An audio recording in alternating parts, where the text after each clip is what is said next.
doing splitting this wood for?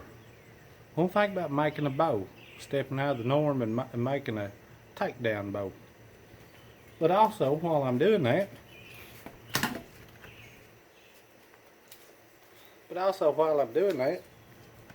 this is a piece of walnut, and me cutting it and splitting it off, well, I'm getting some really good knife handle material out of it also. So if you've ever messed with hardwood much, you know that as it's drying out, it likes to split. So we're gonna have to come in here, come down far enough, and cut this out far enough away from that split. So whenever I'm getting ready to make a bow stave, and when I get it cut, fresh cut, one of the things I look for is the growth rings, or what I look at. I want to see how tight they are. If they get, bigger or bigger, smaller or smaller. But these seem to be consistent all the way through.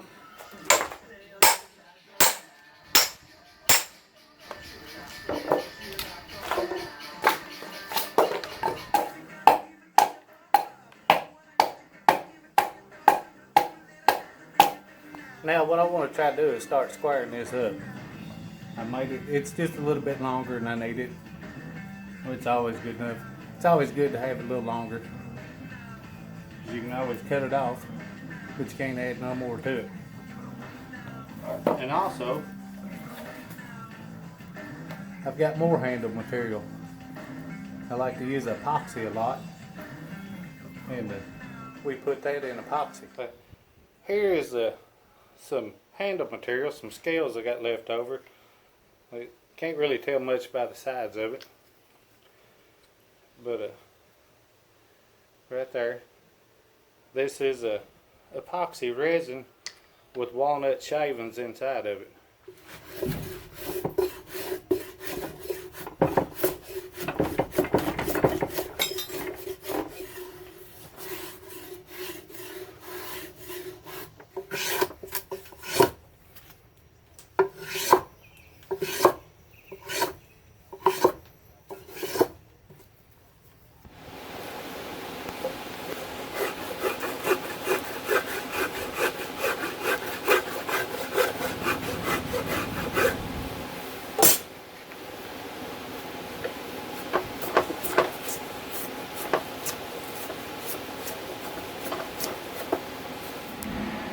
Alright, so I've got that worked down, which it's still way too big, but I've got it to a good base that I can work with now. So next thing I'll do, I've got some patterns that I've drawn up, and I'll lay them out on top of this, and then I'll start getting it cut out. So now I've got a pattern made out. This is a pattern that I drew up myself, and next thing I want to do is I want to get this traced out onto that piece of wood. That way I can go ahead and just get the basic shape of it cut out.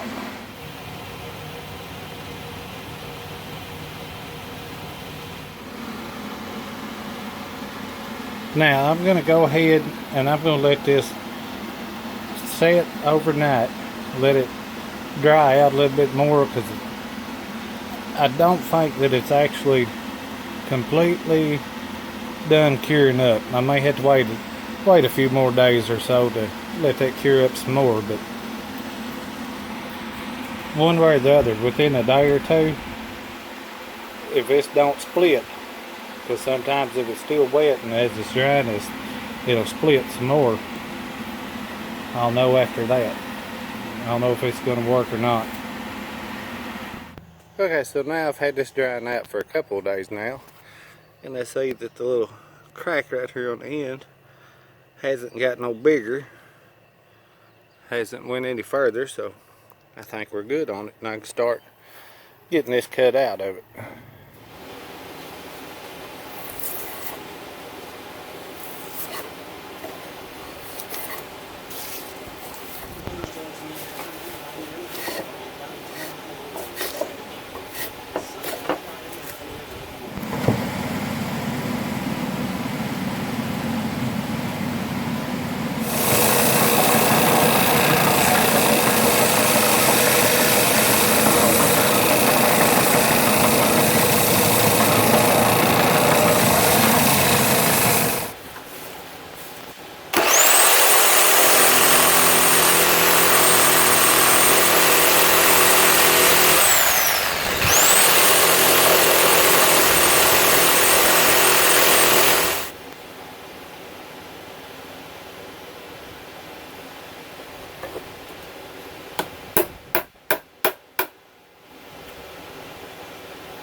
getting ready to cut out for the arrow rest.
So there it is. This is what we're looking like so far.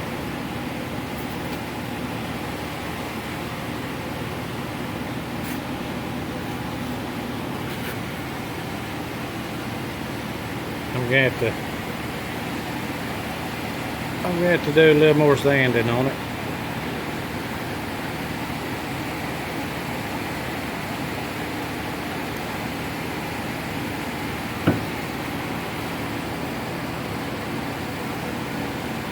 So let's have a recap of all the tools that I used making this bow stave, or this takedown riser. I have a habit of calling the takedown riser a stave.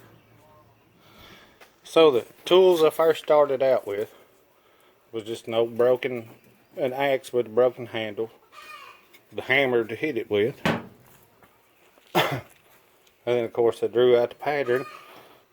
And I used my chisels and the hammer to hit those to chisel out where chisel out the parts, pieces. And I did use the sawzall to cut down to those lines to make it easier to chisel it out. The only reason I used sawzall is because I couldn't find my handsaw nowhere.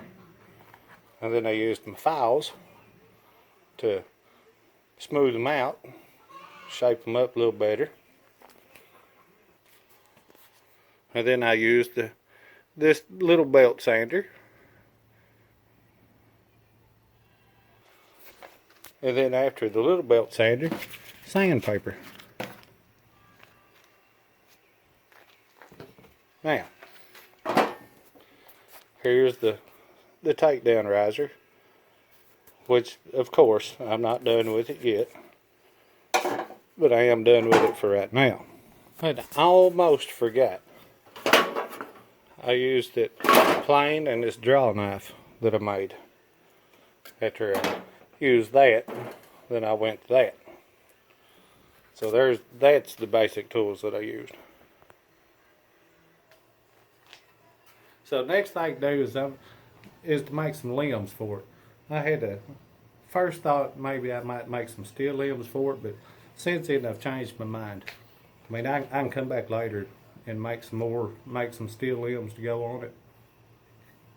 But for now, I'm going to go ahead and make these out of wood. And first I'm going to try to make them out of the walnut too. I want to see if they'll see how how the walnut does for making limbs. And if they don't turn out, then I'll make the limbs out of hickory. If you haven't subscribed yet, please consider subscribing, and don't want to miss out on what this is going to turn out to look like. Because before I get done with it, I may come back to this and I may add some little inserts here for the handle, where the grip is. Maybe some more down here. I had mentioned at first this video that some wood shavings I could use for epoxy handles for the knife. Well, I might come put some inlays in there with some of that with some walnut wood shavings that I already got in epoxy. So we'll see you next time.